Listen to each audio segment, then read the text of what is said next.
हैं और अफगानिस्तान की तरफ से कहा जा रहा है कि पाकिस्तान की तरफ से इब्तिदा की गई और पाकिस्तान की तरफ से कहा जा रहा है कि वहाँ से इश्तियाल अंगेज़ी की गई। मीनवाइल एक ख़बर आई जिस पर फ़ॉरेन ऑफिस ने तो अभी तक कंफर्म नहीं किया कि सऊदी अरब मुसालहतकार का किरदार अदा कर रहा है, लेकिन वहाँ हुआ क्या, बात क्या हुई, कौन वहाँ पहुँचा, तफसीलात नहीं सामने आ सकी। मैं आपको बता 2 महीने की शांति के बाद पाकिस्तान तालिबान के बीच एक बार फिर युद्ध जैसे हालात बन चुके हैं। दुरुन लाइन पर दोनों तरफ से जबरदस्त गोलीबारी हुई। तालिबान के भीषण हमलों से भयभीत मुनीर के जवान कई चौकियों से भागने को मजबूर हो गए और उस बीच तालिबान ने लंबी युद्ध की तैयारी शुरू कर दी। बॉर्डर के ऊपर फिर झटपट हुई है, खटपट हुई है। ये आप याद करें, मैंने कहा था कि ये होगा, मगर ये सीरियस नहीं होगा क्योंकि दोनों तरफ ने अपना मौक़िफ़ बरकरार रखना है। हमने स्ट्राइक्स करनी है इनसाइड ऑन कैंप्स। वो इल्ज़ाम लगाएंगे कि आपने किया है, और जब वो इल्ज़ाम लगाएंगे आपने किया तो फिर उनको कुछ करना पड़ेगा, क्योंकि आफ्टर ऑल वो तो ये नहीं मानते ना कि आपने टेररिस्ट के ऊपर किया है, वो तो कहते हैं आपने हमारी सरजमीन के ऊपर अटैक किए। तो इसलिए वो उनको कुछ करना पड़ेगा। जब उनको कुछ करना पड़ेगा अपने दिखाने के लिए अपने सपोर्टर्स को, तो वो बॉर्डर के ऊपर ही करेंगे और उन्होंने क्या करना है वो तो नहीं कर सकते काउंटर स्ट्राइक से।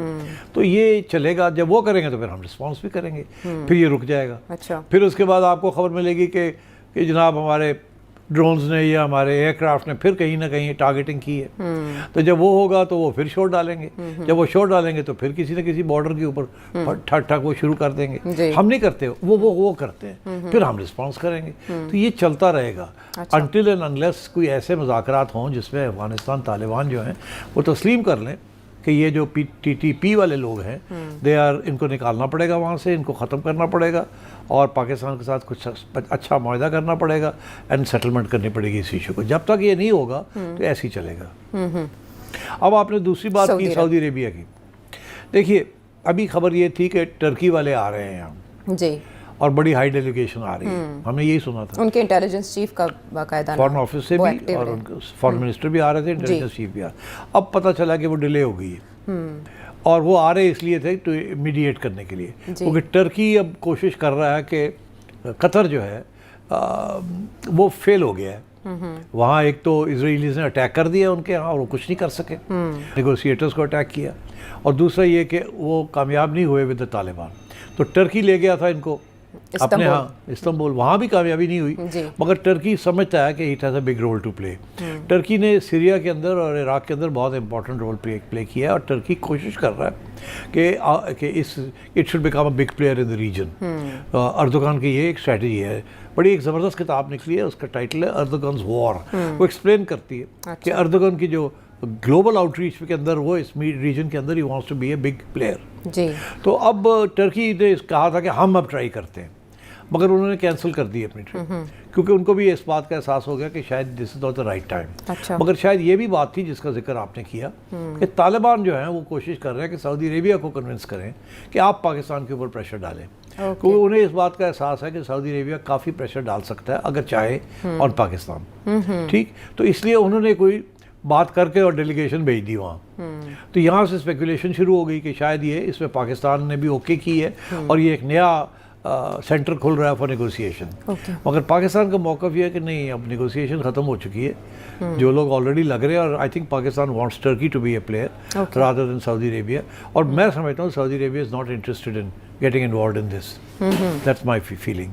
तो अब ये अफगान जो हैं ये कोशिश कर रहे हैं कि सऊदीज़ को कन्विंस किया जाए, मगर मैं ये समझता हूँ कि सऊदीज़ जो है वो मिनिमल रोल अदा करेंगे और they will probably try to stay out. ना तो नहीं कर सकते थे, उन्होंने कहा जी हमने आना है, बात करनी है, और इसीलिए फॉरेन ऑफिस की तरफ से ये आया कि हम ये जो सो कॉल्ड बात वहाँ हो रही है उसमें हम इन्वॉल्व नहीं है। तो I think that's what the situation. और सरहद गर्म रख के क्या अफगानिस्तान डिलिबरेटली ये चाहता है कि पाकिस्तान मुज़ाकरात की मेज़ पर आए? जाहिर है, और मुज़ाकरात उनकी बात माने, ये नहीं कि मेज़ पे आए, बात माने उनकी बात हम कैसे मान सकते हैं? हमारे ऊपर टेरर अटैक्स हो रही हैं, उनके टेरिटरी से हो रही हैं, तो हम उनकी बात कैसे माने? और हमने तो अपना मौक़िफ़ एक दफ़ा नहीं इतनी दफ़ा समझा दिया उनको कि ऐसे रियासत आप नहीं चला सकते, तो अगर आप चलाएंगे तो फिर यही होगा। अच्छा। मगर अब तालिबान ने शायद एक जो जेस्चर पाकिस्तान की तरफ से हुआ है उसको मिसअंडरस्टैंड किया है, वो ये कि हमने कोई पार्शियल ट्रेड जो है वो ह्यूमैनिटेरियन रीजंस के लिए खोल दी है, क्योंकि यूएन एजेंसी ने रिक्वेस्ट की थी कि हमारे जो ह्यूमैनिटेरियन गुड्स हैं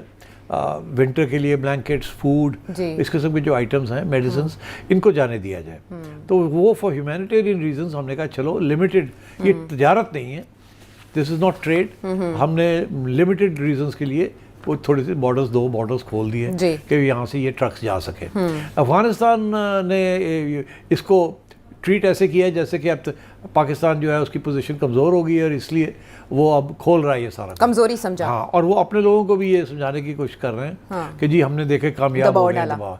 तो ये ऐसी बात नहीं है, Pakistan is not going to let go, ये बॉर्डर्स बंद ही रहेंगे और ये तजारत जो है जो कि अफगानिस्तान के फ़ायदे में है और हमारे इतने फ़ायदे में नहीं है, नुकसान हमारा भी होगा इसमें, मगर आई थिंक यहाँ फैसला हो गया कि इनफ इज़ इनफ। ठीक है, तो उसके बाद और बाय द वे ये जो अफगान तालिबान लगे हुए ना जी कि जी हमने तो दूसरे रूट्स निकाल लिए हैं, हाँ, ऑल्टरनेट रूट्स निकाल लिए, और छड़ो यार ऑल्टरनेट रूट्स आप निकाल लिए, आपको 2 साल लग जाएंगे उस ऑल्टरनेट रूट्स को चलाते हुए, तो इतनी देर तक क्या करेंगे आप? तो ये अब इस वक्त कशमकश जारी है और कुछ ना कुछ तो इसमें होगा, तालिबान को कोई ना कोई कंसेशन तो देनी पड़ेगी पाकिस्तान की तरफ से। ओके, ठीक है, और इसके लिए ये कहाँ मेज सजेगी जहाँ पर ये मामलात हो पाएंगे? अभी तक ये सब कुछ जो है सेठी साहब, एक और बात जो जिसने सबकी तवज्जो अपनी जानिब मबजूल कराई वो एक बड़ी डिफरेंट खबर थी, बसंत की वापसी। एक ऐसा त्यौहार जो मनाया जाता था पंजाब में कह लें, और लाहौर में स्पेसिफिकली इवेंट्स होते थे, लोग अपने घरों में ऑर्गेनाइज करते थे, बोकाटा की आवाज़ें होती थी, थ्रिल होती थी, म्यूज़िक होता था, हवाई फायरिंग की जाती थी, लेकिन उस दौरान अफसोसनाक इंसिडेंट्स भी होते थे जिसकी वजह से बहुत से लोग ज़ख्मी होते थे और कुछ हलाकतें भी रिपोर्ट की जाती थी गला कटने की वजह से, क्योंकि डोर की क्वालिटी ऐसी होती थी जो कि ख़तरनाक थी।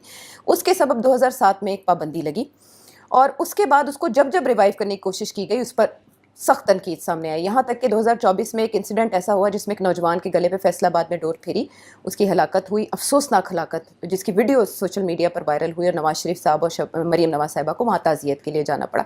उसके बाद हमने देखा कि सख्ती देखने में आई जब भी ये बात की जाती थी कि बसंत रिवाइव होनी चाहिए। इवन मार्च में पंजाब असम्बली में भी इसके खिलाफ बात की गई कि ये रिवाइव नहीं हो सकती। यकदम अक्टूबर नवंबर में हम ऐसी खबरें देखते हैं कि जिसमें पंजाब हुकूमत ने ये बैन उठा दिया, पाबंदी ख़त्म कर दी, लेकिन साथ रखी है कुछ सख्त शराइत जिसमें बहुत कुछ है कि रजिस्ट्रेशन होगी, फिर मटेरियल किस टाइप का होगा, एज लिमिट क्या होगी, फिर कैसे ट्रेस किया जाएगा और आइडेंटिफाई किया जाएगा कि ये कहाँ से किसी ने ऐसी पतंग उड़ाई या ऐसी डोर इस्तेमाल की। ये काबिल अमल है तजावीज़?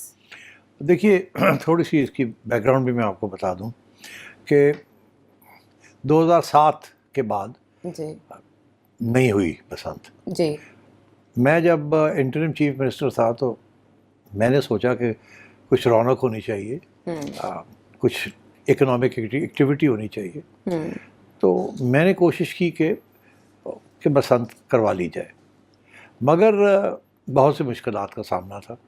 एक तो ये था कि बेसिकली मीडिया इसके ख़िलाफ़ था। अच्छा। दूसरा ये था कि अदालत का भी एक जजमेंट थी जिससे बड़ी सख्त कंडीशंस लगा दी थी कि जी काइट फ्लाइंग कैसे होगी और कैसे नहीं हो सकती, जो बड़ा मुश्किल था उसको टैकल करना।